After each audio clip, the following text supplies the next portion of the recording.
The history of Britain has often been shaped by war. Oh, Again, that crunching noise is where you hit the bone. that's bone. Our ancestors fought to defend their land, their cultures and their beliefs, constantly getting driven Pushed back back. here. Sometimes against invaders like the Normans and the Romans, and other times against their fellow countrymen.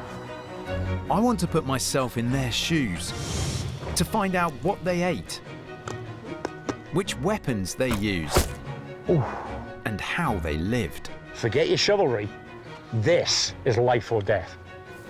And I'm curious to learn more about the key battles in British history to discover how they've influenced our past and our present. So I'll be meeting historians, archaeologists and weapons experts to find out how 6 critical battles changed the path of this country. I'm on my way to the site of one of the most important battles in Scottish history, a battle still celebrated to this day. In 1314, just south of Stirling here, an estimated 8,000 Scots squared up against the mighty English army of at least 12,000 men. It was a conflict of David and Goliath proportions that became known as the Battle of Bannockburn. When England's King Edward I died, his son Edward II inherited the crown. Whereas Edward I had been called the Hammer of the Scots, records show that the new king was viewed as weak-willed and frivolous, with little interest in politics or war. The English had been the aggressive rulers of Scotland since at least 1296, and the Scots had been fighting to regain control of their lands for more than 20 years by the time of Bannockburn. The Scots, led by King Robert the Bruce, were gradually forcing the English army out, and by 1314 there was just one English stronghold left in Scotland, Stirling Castle. The English may have had possession of the castle, but they were surrounded by Robert the Bruce's army. Stirling Castle is positioned on the main crossing point of the River Forth, which divides the north and south of Scotland, giving it great strategic importance.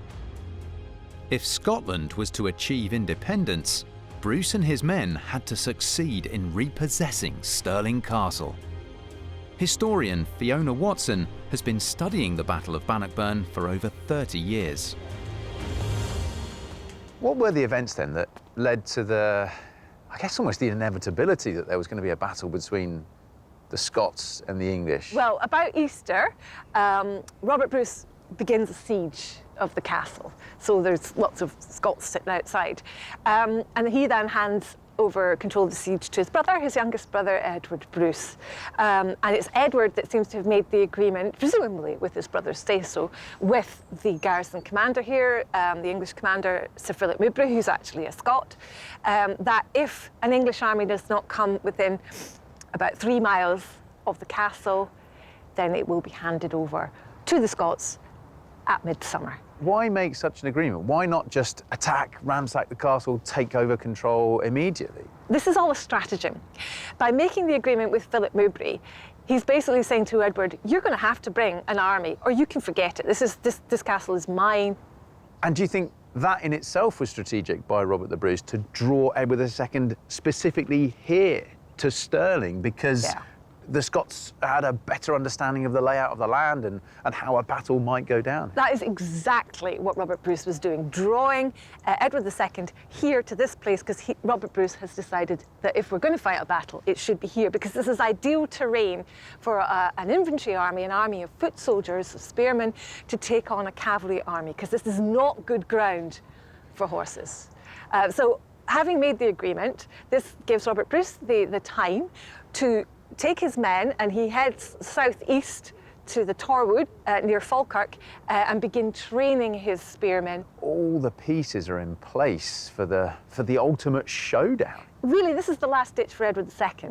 This is Edward II must make an effort to rejuvenate the Scottish War on his behalf, or pretty much lose all of Scotland.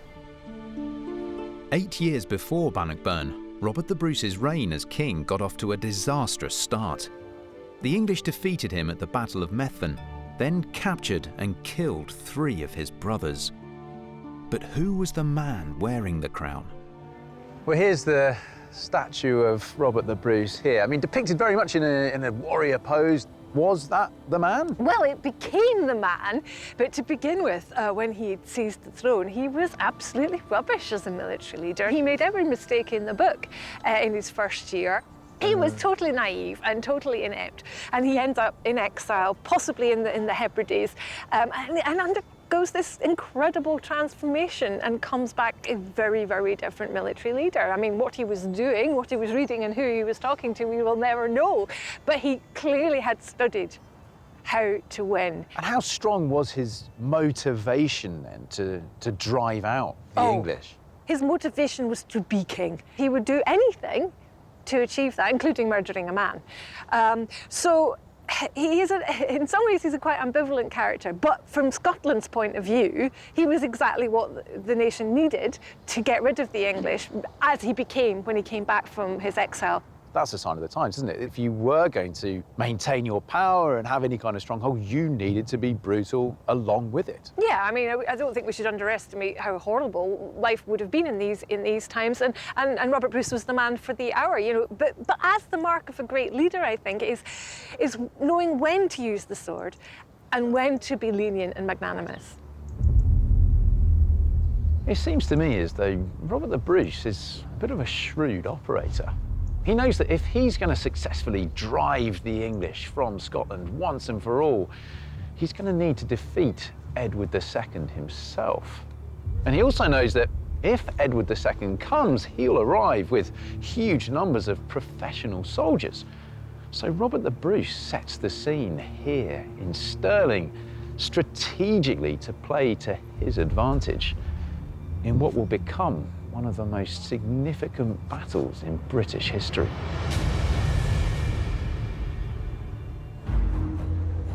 On the 17th of June, King Edward II gathered his troops on the banks of the River Tweed, on the border of Scotland and England, to begin the long march north to Stirling.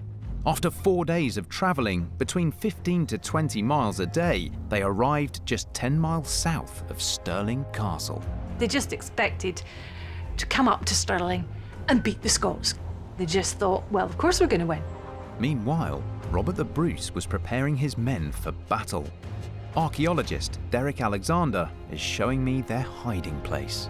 One of the things he was very keen to do was to train them, to get them together so that they could drill properly, so they could defend off against the heavy cavalry that's coming. A period of training would probably have been quite crucial.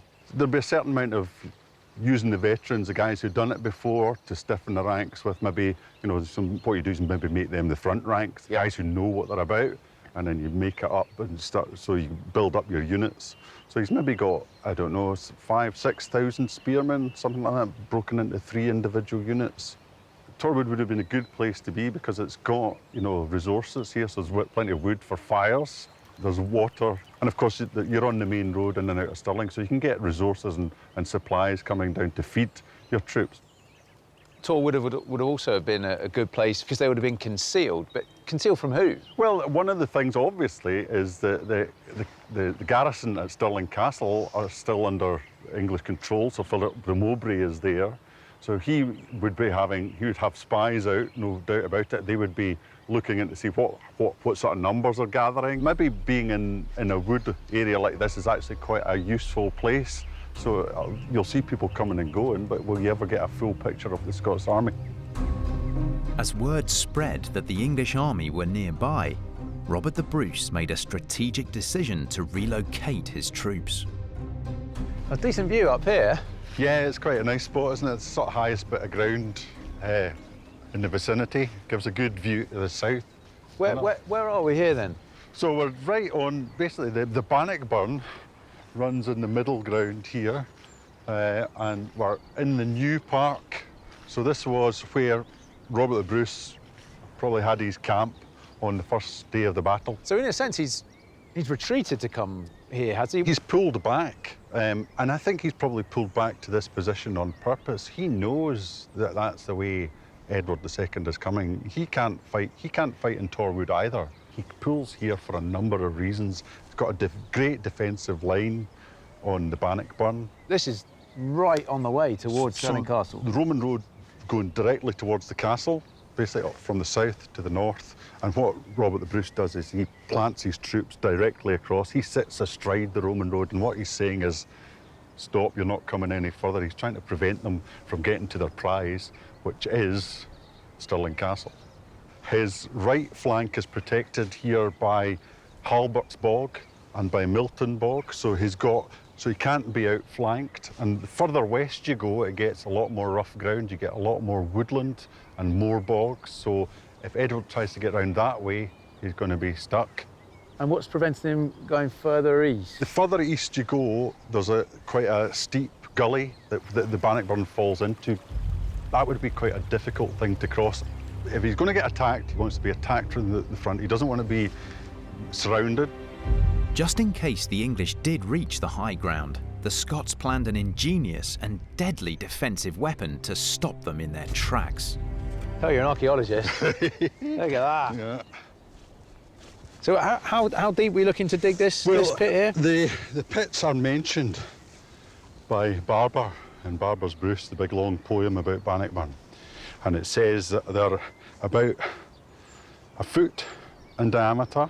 Yeah. And they're dug to the depth of a man's knee. Do you want me to have a go? Yeah, go for it. This is to try and show a little bit about some of Bruce's tactics, was it? Robert Bruce excavated, had his men dig a whole series of pits on either side of the line of the Roman road. I mean, we're probably talking hundreds, if not thousands of these things. And they're laid out in a pattern, a bit like a honeycomb. And what it's doing is it's stopping cavalry charging. Even if one horse goes down and puts one hoof into it, it'll take down the guy on your right, maybe take down the guy on the left. And all the guys in the back are going to pile in. And once that happens, you get disorder and commotion. So this is literally a minefield for heavy cavalry. Digging these pits then, Yeah. Bruce was almost dictating the direction and the width of any cavalry charge or any cavalry approach. It's a tactic he's used before to funnel cavalry. As the sun starts to set, I'm still digging. Yeah, you're nearly there. I needed that encouragement. This is one battle the Scots are definitely winning. So it's a man's knee. That's the definition we have of how deep it is. This will tell us how deep we are. All right, yeah, OK, we've got a gauge here. In relation to my knee. Go on. So, my knee's still, that's the bottom of my knee is there. It's still going to break my leg if I fall into its speed, isn't it? True, which is the point. The next step is to load the hole with a sharpened stick. Let's give that a bash. So, driven it in, see if we can get it out. See if we can. Oh, no problem. There we go. Pointy end up the Pointy way. end up, yeah. Look at that. Not bad. So it's a very cheap and effective form of defence. I mean, if you've got enough manpower to dig holes, everybody can dig holes and pile the soil up. And probably everybody in the medieval period had a sharp knife, and all you need to do is cut a couple of branches off one of the trees nearby, whittle it down quickly. I mean, just a couple of swipes to give it a point, stick it in there. Just a few more then needs digging to make this an effective line of defence. Yeah, another 1,000 or so. 1,000 more. Maybe. All right, well, Let's go. on we go. The next day, Derek and I are following the old Roman road that the English would have used as they marched north to Stirling Castle. Edward thought he was up for a long time, so he brought an awful lot of stuff with him. He thought he was here to occupy Scotland as much as anything. So seemingly the baggage train had lots of stuff in it that they were going to use when they were here. The baggage train was something like 20 miles long, according to some of the sources. So it would have been stretched out because you can only get one of these things on a Roman road at a time. The Scottish army lay in wait for the English to advance. And here is the site where it all kicked off. This is the Bannockburn. This is Bannockburn, This is the Bannockburn itself. Coming through, and then the Bannockburn itself. This is the Bannockburn. This is the Bannockburn itself. Coming through, and then the Bannockburn itself. This is the Bannockburn. This is the Bannockburn itself. gully. So it's from here upstream, banks are relatively low and sort of crossable. But as soon as you get maybe 50 metres this side, Yeah. it gets into quite a steep ravine and gets, would be very difficult to cross. So we have the hollow way here, which comes down to the line of the old Roman road. Riding ahead of the main English army, an advance party of cavalry was known as the vanguard. And you can imagine the English vanguard of heavy cavalry trotting down here, splashing across the ford and trying to gather here in some way, because on the horizon behind them, they can see the spears and banners and things of Robert the Bruce's army. Splashing through the ford at the front of the vanguard is Henry de Bohun. The knight, fully armoured, big war horse, lance, and he comes splashing through here and comes up probably maybe 100 metres or so beyond the ford here, we think. He spots out in front of the Scottish spearmen a man with a circlet crown round his head and riding a small horse, and he thinks that's Robert the Bruce. Now, I can go all out for death and glory here. If I can take out Bruce at the start of this battle, it's all going to be over pretty much. And what a hero he would have been, de Bohun would have been. Absolutely. So he's probably a pretty young guy, hot-headed. So he goes for it. He lowers his lance and rides full tilt at Robert the Bruce. Now, Robert the Bruce, basically what he should have done was probably hidden behind his spearmen and it would have been okay. But he sees that this guy's charging towards him and he accepts the challenge. He turns his small horse towards him. He doesn't ride at him full pelt, waits till the guy comes on, the guy's lowering his lance, he pulls his horse to one side, rises up in his stirrups and smacks down his axe right into the helmet of de Bohun. It falls off his horse, dead, and in front of all the Scottish spearmen, who obviously cheer, and what a boost for morale that would be for the Scottish troops. And obviously the exact opposite for the English vanguard when they see that happening. First confrontation, first blood to the Scots. It was a terrifying moment, but one in which Bruce does show his skill and his mettle. De Bohun this was all or nothing. I mean, he clearly wasn't expecting to come off worst in this encounter with the Scottish king. But that's a fight to the death. I mean, Robert Bruce didn't have much choice in that. It was kill or be killed. With that simple axe, the Scots had the upper hand after day one of the battle. I'm on my way to meet blacksmith Magnus Sigurdsson Hardradi to learn how weapons like this were made. Magnus, hello. Hello, how are you? I'm good. Do we think they'd have been produced in a similar fashion to how you're producing this axe head here? Yes, I mean, basically what you've got in this forge is something that hasn't really changed since the medieval times. Yeah. What were the reasons, do we think, that the Scots liked the battle axe?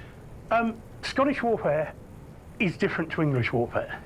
Whereas the mounted knight is becoming really sort of dominant on the battlefield of England, there's not many places in Scotland you can actually use mass cavalry charges. So what you're mainly fighting is infantry battles. So that tends to be spear, shield, and then when you get into close combat, an axe is really efficient. Why use an axe over a sword? Swords are really expensive. See, a lot of the poorer people, which were most of the Scots, would have relied on semi-agricultural things. Spears are dirt cheap. If a sword costs as much as a small house, a spear costs 4 chickens. A lot of axes just weren't war axes, they were multi-purpose. Chop the wood, bash your neighbour's brains in. If it's going to be used for cutting wood, it needs to be thicker so that it wedges and splits. If it's going to be used for cutting flesh, I make the edge thinner, because it then needs to be a meat cleaver on a stick. Robert the Bruce took down de Bohun with an axe. Why would he have had an axe as his weapon of choice? He would have had a sword, and swords are highly efficient. But when you're actually dealing with another armoured opponent, a sword isn't going to actually go through all of that. The thing about the axe is, even though it won't go through it, it will deliver a crushing blow. So if it won't defeat the armour, it will smash you to pieces inside the armour. I'll get this up to temperature and I'm going to quench it in there. What does that do? It will actually harden the edge. Now, I've hardened that. I can now watch as the heat line goes back down. That's gonna draw back down into the edge. And that's done. Put that to one side. So that now, once that cools, that's ready, is it? Yep, you put it on a shaft and it can go. It's not bad, is it? Through hammering, that's not bad at all as an edge. I've done this before. With one of their top knights killed, the first day of the battle had been disastrous for the English. Historian Callum Watson is showing me where they would have bedded down for the night. There we go, Callum, a nice roaring fire. Yeah. I'll tell you that makes a massive difference, doesn't it? Wow. Finding somewhere to make a good camp so they could have a good rest, a good feed that night would have been absolutely critical. Were they able to find and make such a camp? The English have to go quite a long way before they can find an area that's flat enough that they can get things like their horses and possibly any carts that they're using to bring supplies across the Bannockburn. And they find themselves in a wide, flat area, an area known as the Carse, between the Bannockburn and the Pell stream, two streams that flow together down there. What was that area of ground like then, the Carse? There are areas that are not very solid under normal circumstances anyway, but B, when they've had 20,000 Englishmen and the hooves of their horses and the wheels of their carts and so forth going across them, they get very muddy, very churned up, they become very soft and very... like almost bog-like? Yes. Almost? Yeah. But for the men and for the English army, how would it have been? Yeah, I mean, I think if I were a common soldier in the English army on that night of the 23rd, I would feel, fundamentally, I would feel frustrated that so little had gone the way of the English. I would feel very frustrated with the leadership of the English army, that they seemed so disunited. There may also have been a general feeling in the English army that Bruce had that best of the first day, but that if he was daft enough to stay on that battlefield when the sun came up, that things would go very differently. But the Scottish didn't wait for the sun to rise. They were getting ready for battle at around 3:15 a.m. But what would they have had in their bellies? I'm meeting food historian Emma Kay to find out what they ate to give themselves the energy for the fight. The Scottish army, they'd been travelling around a lot and fighting a few battles before they got to Bannockburn. So how would they have been keeping themselves fed? Well, there would have been a degree of foraging, and they would have eaten some meat but cooked it inside the hide itself, so it would have been quite indigestible. But they would also have had a lot of portable foods as well. They would have tied up like loaves of bread underneath the saddles, but the bread itself would have become sort of full of all the sweat from the horses. It would have been very wet and very unpleasant. Oh. And you're talking about hard rye bread, like... Oh, here we go, yeah, like okay. this. This is a very sort of traditional sourdough rye bread, the type that they probably would have been eating. As you can see, it's very solid. It's very hard. Yeah. That's heavier than I thought, because that's a small loaf there, but it's got some weight to it, hasn't it? That would have been quite something in your belly. Oh, that's proper stodge. They would also have carried sort of small sacks of oatmeal as well, because oats obviously were very important to the Scottish. They weren't able to grow wheat in the same way that the English were. They couldn't cultivate it in that kind of climate. So oats and barley was sort of like the main grains. And what they would have done with the oats is made sort of very basic oat cakes that they would have then mixed with water from the stream and kind of mixed them together and then cooked them on a stone on the fire. Go on then, so let's do some Scottish oat cakes. Okay. Less washing up like this, isn't it? There we go. So what am I doing with that? Right, squeeze it together. So I'm making a little round shape, and then just sort of flatten it like a bit of a pancake. That quickly goes very stodgy, isn't it? Yeah. And so it's that starch that's coming out here. That's what's going to make it kind of a hard sort of biscuit. So then that just gets cooked, does it? Yep, that just gets heated up. Put it onto a hot stone. All right. So fire, hot stone. It's that simple. The diet for those Scottish soldiers then was quite stodgy then. quite a bit of carbs, but also a good mix of protein as well from the meat, but less meat. And at that time, Britain as a whole would have been eating a very popular dish called pottage. Okay. Which we got from the French. It basically just means in a pot. And they would put everything into the pot, basically vegetables. You wouldn't have had much meat in there at all, maybe a little bit. This is pottage here, is it then? This is pottage.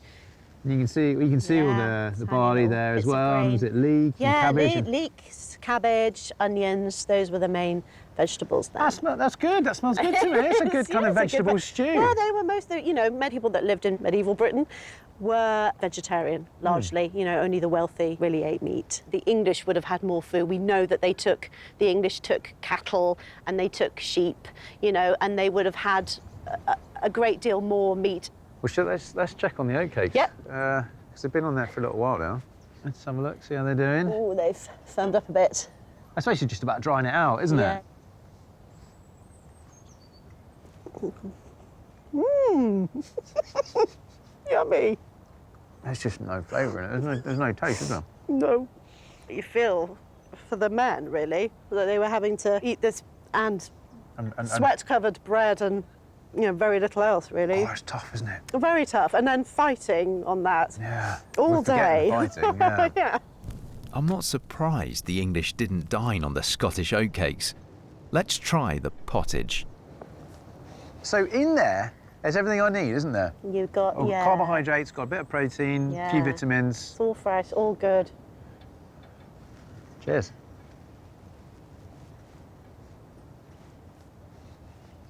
That's all right. Is it? Is it really? That adds a lot of flavour. That adds at least flavour. To the biscuit? To the oat biscuit. Well, there you go. So you've probably done exactly what they would have done. I think what this is really kind of hammers home for me is that this is very basic food because on the move the whole time, it's all about practicality, convenience, but trying to give you energy to go and be able to fight. And to fight well. I mean, we might dismiss it as being insignificant because the battle was the main thing, but without food, without the fuel, they wouldn't have been able to fight at all. So, arguably, it's a huge part of what happened over the day of the battle. Yeah, I mean, obviously, there were lots of contributory factors, but I believe that food was integral to who won and who lost at the end of the day. Nobody likes a Monday morning, but the morning of Monday the 24th of June 1314 would have been particularly bleak for the English army of King Edward II. That was the day they had to beat Robert the Bruce and his army once and for all. The Scottish king decided on a dawn attack. He ordered his infantry to line up in full view of the English. Joining me down at the Carse is historian Callum Watson. There's this story of the Scots getting into formation and then kneeling in prayer, and King Edward seeing this and assuming that they have come to surrender or that they've come to sort of beg him for mercy, but they're not begging for mercy from the English king. They're begging for mercy from God for all the blood they're expecting to spill on such a holy day as St. John the Baptist's Day. It must have been an incredibly confusing sight for the English, maybe. Yeah, I mean, something I suppose that the English haven't seen before. The Scots in full battle array, as it were, the sort of Scottish royal host ready for a pitched battle. It is a sight that is deliberately designed to intimidate. And it's almost certainly not something that the English are expecting to see. In this form, coming at them and bringing the battle to them. There's no doubt in my mind that front line of the English army are expecting to win this. Yes. And the people there on the battlefield, sitting on their horses, well armed and well trained in that front line of the English army, must be expecting that what amounts to a long line of tenant farmers are not going to be able to withstand the full force of this heavy cavalry charge that they're about to unleash on them. But the Scots had a tactic to counter King Edward's cavalry charge. So the Scottish army is predominantly foot soldiers, there's a small amount of cavalry.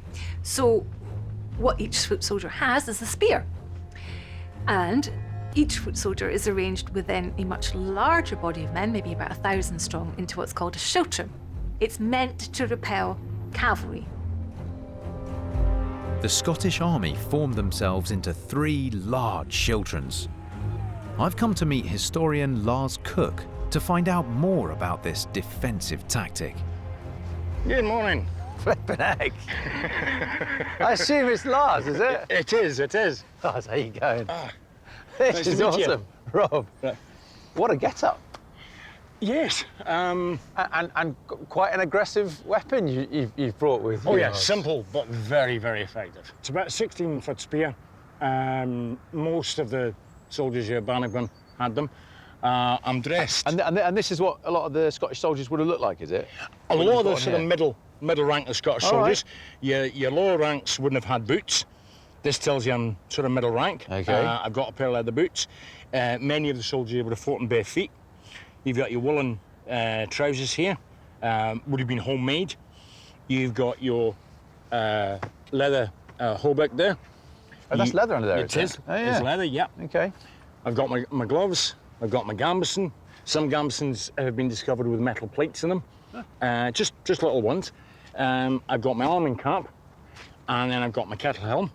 That's so called because actually you would use it to boil water at the end of the day or make your stew or whatever. At the end of the battle. In your helmet? Yeah, you just take it off. You set up a fire. You just turn it upside down, fill it with water, and just use it. It's well designed for protection. It's nice and wide. Anything coming at the side, chances are it's going to be deflected. Okay. The top, you've got your ridges. Oh, yeah, there's a big Which- reinforcement across the Yep. top there, yeah. Helps keep the strength. Well, you look fantastic, Lars. Thank you. I mean, I feel a bit underdressed, to be honest. Yeah, we've got something for you. First of all, you've got your helmet. All right. All right. I'll get rid of the beanie then, will I? Yeah, oh, aye. Aye. Now, just, Go and whack it on. just pretty make sure good. that it's, yeah, that's fine. And then you've got your tunic. And this There is we what go. your well-dressed ordinary man would. Let's have a look at What this. do we What we got?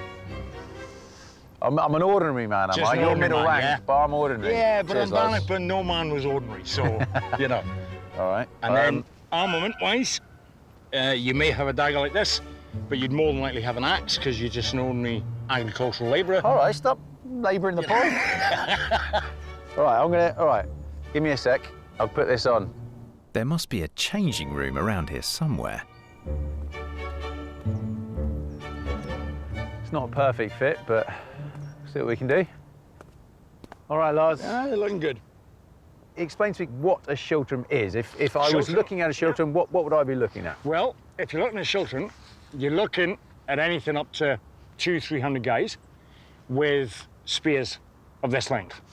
You'd have your first rank, you're down on your knee, right? So firmly stuck in. That's Firmly going in the nowhere. ground. So if a horse does get in, Yeah. which is unlikely, but if it does, it's the ground that takes the majority of the force. Yes.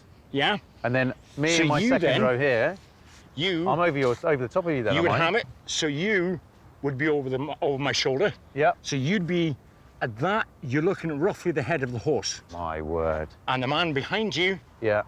he would then come Go on, behind you go. and he's aiming at the rider of the horse. And I'm in there still. Yeah. Wow. So primarily a tactic used against cavalry coming towards you, Very- charging towards, Very much so. but very much kind of aimed at the horse rather than the rider Yes. then. Yeah, because if you take out the horse, the man on top, he's down on the deck. It'll take him a couple of seconds to get up. And in those couple of seconds, you'd have somebody like Go me. on, I'll, There you go. So you hold that. I'm in my, Yeah. I've got my So my you have somebody spike like here, me, either with the axe ready, straight into the man, or ready there, and as the man's down, he stabs down. He either aims for the groin, the throat, the eyes, through the helmet, or the back of the neck. And in the meantime, his men are coming. They're still charging, and they see this knight dispatched. Again, the horse is smelling blood. It's the noisy, it's sweat, there's screaming, and we're all standing there still ready. And the psychological effect for those knights must have been quite incredible. Goodness You know. gracious me. Brutal, isn't it? Absolutely brutal. There were no rules of war. Anything went. And what you've got to understand is both sides, they're facing each other. They know they're going to die. They're going to try and fight hard to survive, and they will do anything to do it. Forget your chivalry. This is life or death. And I don't think you can make it any clearer than that, can you? No. It really does. No. I'm feeling a little bit queasy, I have to say. The 3 divisions of shiltrons faced off against the English cavalry on the boggy ground of the Carse. You've got these 3 enormous shiltron divisions of the Scots out across the battlefield. I mean, how big would that army be appearing to us? Yeah, I mean, for Bruce's plan to work, those spearmen have to fill up the whole space between the 2 streams. Any gap could be exploited by the English to actually break out, and if they can get round behind those spearmen, then it's the Scots who will be on the run. It's the Scots who will start to panic and break apart. So the Scots advance in 3 shiltrons. The 3rd shiltron, the 3rd big formation, stays for, at the start at least, up on the ridge. But the vanguard have to fill up all of the available space, have to block the English in, trap them here down in the Carse, because that reduces the options of the English down to 2. They can either fight their way out through these shiltrons, or they can run for it back across those 2 streams. So it was by design, was it really? By design from Robert the Bruce, that the battle was going to take place between these 2 streams of water? Absolutely, yeah. So what the streams do is they narrow the available front for the English. The English can only get so many men between the Bannockburn behind us here, and the Pell stream to the north, which means that only that small number of Englishmen can ever engage with the Scots. So it doesn't matter that the Scots are outnumbered, maybe by as many as 2 to 1, because only as many Englishmen as can fit down that narrow space can ever get stuck into fighting. Robert the Bruce was pretty much neutralising one of the huge advantages that the English had, this vast majority of numbers. But no longer is that an advantage, because it's all been narrowed. Absolutely, yeah. Bruce is basically forcing the English to fight the battle that he wants, not the battle that they want. Historian Fiona Watson has come back to tell me more about the day's first significant engagement. So what do we think actually happened? Right, well, first of all is a great cavalry charge led by the Earl of Gloucester, who had been put by the king in charge of the English vanguard. So Gloucester charges straight at the Scots and is killed. And that's part of Bruce's plan as well, because what Bruce has done the night before the battle, when he's just made the decision to fight, has stipulated, okay, if we're going to do this, there will be no booty taken and no prisoners taken until we have won. Absolute discipline. And so this is an earl. This is one of the most wealthy men in England. His ransom would be fortune times whatever. And he is killed. The English cavalry are hemmed in. They're hemmed in by the Bannockburn on that side and the Pell stream on this side. So, and also, you know, there's not a huge amount of room for them to build up that great charge. Yes, yeah. And there's a lot of casualties in the first phase. The Earl of Gloucester dies, and so do a number of prominent English noblemen. It's a suicide run, it really is. Yeah, absolutely. And also you've got then people pushing and people not being able to see what's going on, people behind the English lines. So well, I can imagine that it really did degenerate fairly soon, and the English realised that they couldn't overwhelm the shiltrons, and they didn't seem to have any other plan. And so the confidence perhaps of the English starts to drop. Meanwhile, the confidence of the Scots is on the rise. The English have no plan B. They have nothing else to throw at the Scots but a cavalry charge. Robert the Bruce's men could sense victory. The Shiltron divisions now turned from defensive to offensive. Once you've really dented the cavalry, you can either stand static and just wait for another wave, or you can march forward. The horses don't like impaling themselves on spears. You're marching forward, the horses are more likely to panic. They're more likely to rear, throw their riders. So rather than shiltrons being used purely as a defensive technique, he's using them on the offensive against the English to disrupt their attack even more. And for many of the English that were fighting at Bannockburn, they'd heard about the shiltrons, but a lot of them hadn't encountered them, and they hadn't encountered the effectiveness of these things. What you've got is a poorly armed band of men going up against the might of Christendom. and showing them. You might have armour, you might be on a horse, but you will still be defeated. The Scottish shiltrons were now advancing, and the retreating English were forced to change tactics. Now, of course, the cavalry needs to get back to let the infantry, and particularly the archers, the groups who might be able to do some damage to these Scottish spearmen, through. But because of the narrowness of the space, there's no room for the cavalry to get apart, to let the infantry and the archers through. The Scots, meanwhile, constantly moving forward, giving the English less and less space. So what happens then? Surely it's kind of panic. Yeah, the whole of the English army starts to break apart. There's no division anymore between the cavalry and the infantry and the archers and so forth. They just become one confused mass.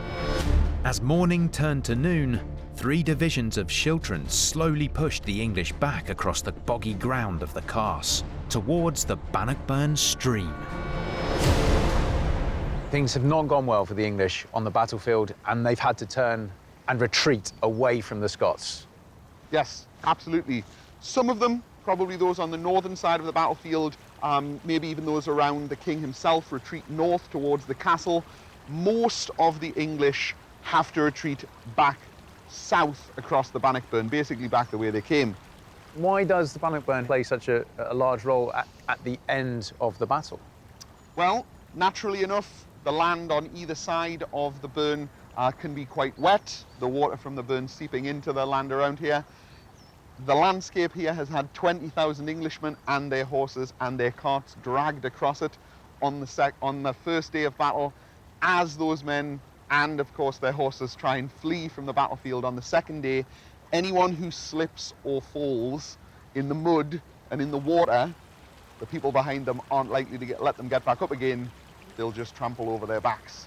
And we have this horrendous image from Barber's Bruce, written in the 1370s, of so many Englishmen dead and drowned down here in the mud and the water of the Bannockburn that you could apparently walk from one side of the burn to the other side of the burn without getting your feet wet. There are some estimates that run to about 1/3 of the English army dead and drowned down here. Well, it's not even that big a river here, is it? I mean, we're not talking about the Ganges here or the Nile or something. Correct. It's not, in the grand scheme of things, the most impassable obstacle, the Bannockburn, but it's just these circumstances that probably even the Scots haven't quite anticipated. It's not necessarily part of Bruce's plan from the start to be drowning hundreds or thousands of Englishmen here in the Bannockburn.